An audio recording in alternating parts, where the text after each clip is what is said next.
to be entrenched in legislation. We have advanced to this committee copies of 4 reports we have prepared on this subject. Legislating this office and having a report to Parliament is both symbolic and practical. Most importantly, it would place the fair treatment of our constituents above politics.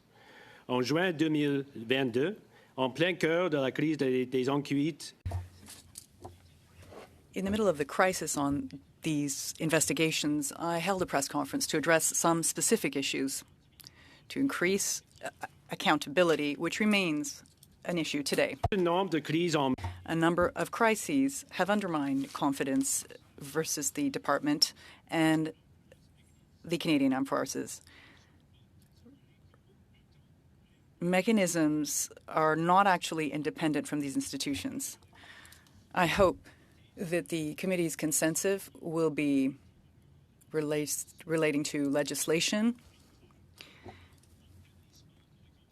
to reestablish confidence in the institution. My organization is subject to oversight and investigation by the same department it is mandated to oversee. The conflict here is obvious. In the past, this has resulted in problematic investigations of this office that completely lacked credibility. In one case, the department investigated my predecessor and staff in a process so riddled with procedural defects and unfairness that it raised concerns that the process was being abused. For one implicated member of our staff, the federal court was categorical. The individual, quote, was denied procedural fairness in the investigation and in the decision-making process, end quote. No one has yet been held accountable. There is nothing to prevent this from happening again. Le ministre de la Défense nationale n'est pas tenu par la... The minister does not have to follow up on the recommendations in the reports from the Ombudsman's office. Our reports are based on evidence, and they aim to address systemic issues that the defense community is faced with. Responses to our reports are increasingly months late and contain no tangible implementation details, despite the fact that we know the department has developed them. Where is the choke point? Soyons clairs, en ce qui concerne les dossiers. Let us be clear, with respect to individual cases, our organization does an extremely good job in achieving fair results. Recommendations, the department and the CAF have not progressed sufficiently. We have historically lacked evidence on the implementation of these recommendations. Consequently, we regularly follow up with the department and the CAF and issue report cards based on what we see. This is a best practice in oversight, but the results are often not promising. À l'automne 2023, in the fall 2023, I published a report on the determination of the needs with respect to mental health and support for reserve members who take part in national operations. 5 months later, I have yet to receive a response from the minister. This post on July 2nd this year, I will release a report that will address issues related to CAF complaint mechanisms. Will we have to wait months again for a response? Is this how you wish accountability to work? Il y a 3 semaines, devant ce comité. 3 weeks ago, before this committee, I indicated that the problems related to family are the main reason why military members leave the Canadian Forces. Logically, solving these problems would help with retention. Our office reports and has been reporting these issues for over 10 years. Unaffected by these issues facing military members and their families. That is precisely why, in the estimation of myself and my predecessors, this office needs to report to the People's House, this House, and not just one member of it, especially when the issues involve more than the Department of National Defence and could be matters of national security. Ministerial responses to previous governance reports have usually been things are fine, and if they are not, pick up the phone and call me. But as my predecessor faced in 2018, what happens when this person is the source of the problem or refuses to listen? If I cannot get the attention of the minister, should I set up more meetings with members of all parties? Should I resort to using the media? How does Parliament want to ensure ministerial accountability if it does not have a completely independent body providing it with advice and recommendations? We have fully legislated oversight for federally incarcerated inmates, those who commit serious crimes. Why do those who proudly wear a military uniform, on whom we depend for national security, not have the same? Cela n'a pas de sens. It makes no sense, Canada. Is to not have legislative military oversight. You can change that. Thank you. Merci. Thank you, Mr. Lick. Mr. Josie, 5 minutes, please. Monsieur le Président, Mr. Chair, committee members, good day. Thank you for having me join this important meeting today. I'm Vihar Joshi. I'm interim chair of the External Committee.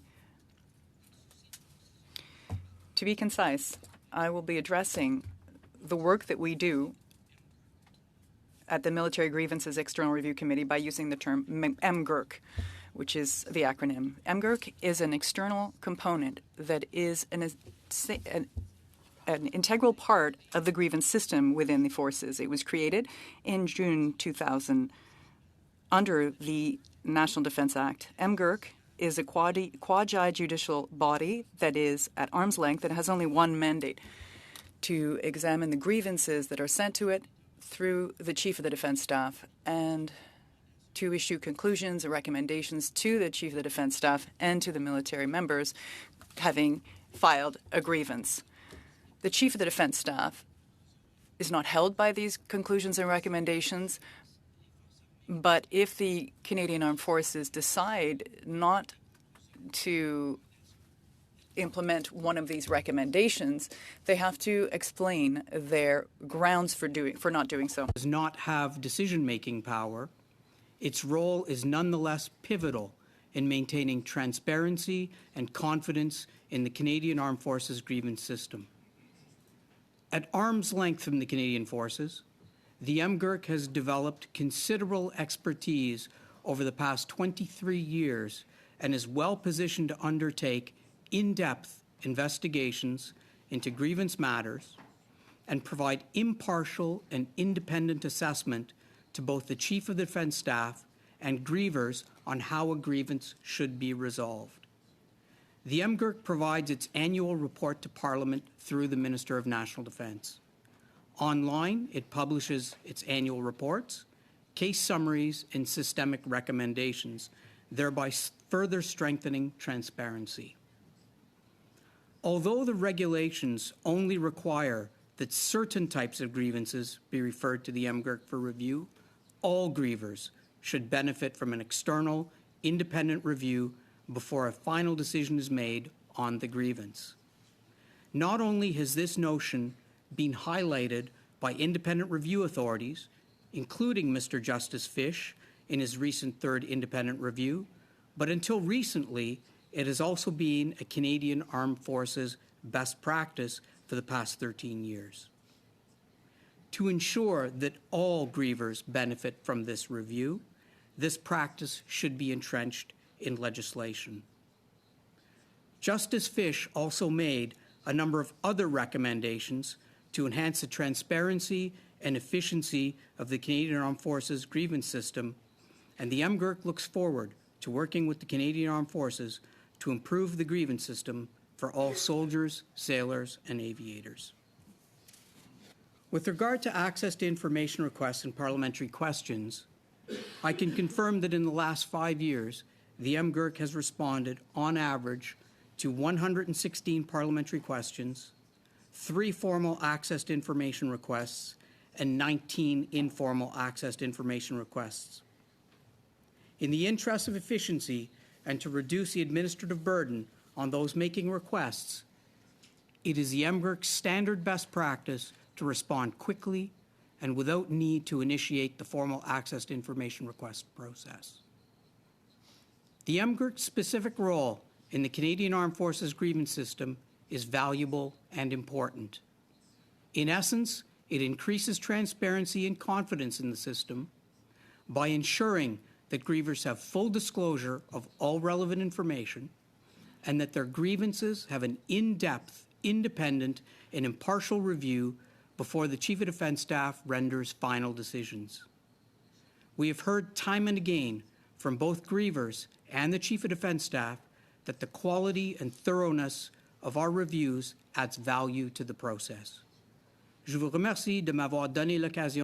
I thank you for giving me the time to speak to you today, and I'd be pleased to respond to your questions. Thank you very much. Merci. Thank you, Mr. Josie. We go to our 6-minute round, starting with Mr. Kelly, Madame Nambropoulos, Norman Dean, Matheson. Mr. Kelly. Thank you to our audiences. Mr. Josie, in your 2022 annual report, so it's less than 2 years ago, you said that for the three out of the last 5 years, your ability to deliver on your mandate was hampered by lapses in governor and council appointees' tenure. So how many governor and council appointments have lapsed, and for how long in the last 5 years? So in the last 5 years, we've had 2 lapses. In 2018, we came up to full complement. And in 2022, the vice chair full-time left the committee, and the chair left the committee in the summer of 2022, and those positions have not been filled yet. Okay, so this is a troubling trend that goes along with the non-appointment of judges that we see, delays in the government appointing so that these bodies can do their work. How are you concerned? How about the cuts that are proposed? They're going to cut $1 billion in the defense budget.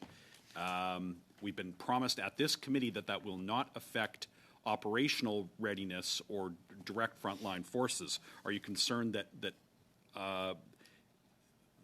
it's going to be the transparency mechanisms that suffer under the cuts that are coming? So in respect of our committee, I do not have any fears or any concerns in the sense that our budget at this point has not been affected. Okay. And in fact, we've been able to increase slightly our budget to increase our staffing levels to deal with a higher number of grievances. Okay, but you don't have the appointments, though, so that the hearings can take place, that's slowing down your work, you had said. We do lack members at this present time still. Okay, thank you. Mr. Lick, how long does it take complainants to get to the stage of asking your office to assist? Yeah, if they've got to go through the MGIRC first, how long does it take typically before they get to you? So first of all, they can access our services at any point in time. It does not matter, and we will make sure they get on the right path to get the right recourse mechanism, if that's the case, or get the information, whatever it is. But they can access it at any time. It does not matter. Okay, so my office and other MP offices have heard from veterans who have filed privacy requests for information on sexual misconduct cases and have ended up having the charges stayed against the alleged offender for lack of timely delivery of the information necessary to make a complaint and to make the case. How does the denial of this type of information affect morale and affect serving members and their families when they can't get the information that they need from the military to be able to carry out a complaint?